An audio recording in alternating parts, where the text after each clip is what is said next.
The Vitamix 5300.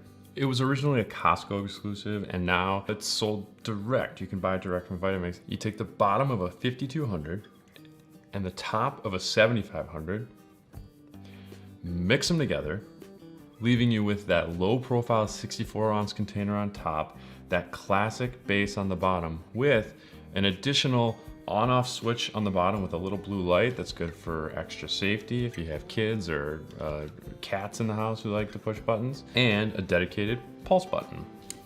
Like all Vitamix models, this can do all the things, full power.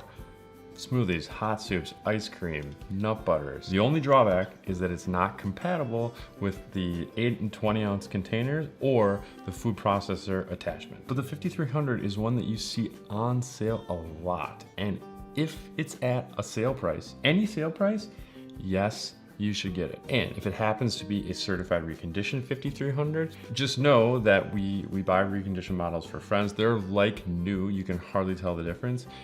Click this video right here for everything you ought to know about getting a refurbished Vitamix, a certified reconditioned Vitamix, what they look like, what the packaging is like, what's new and what's not. Just click this video here, it'll explain everything. 5300, get it. Like, yes, you should get one.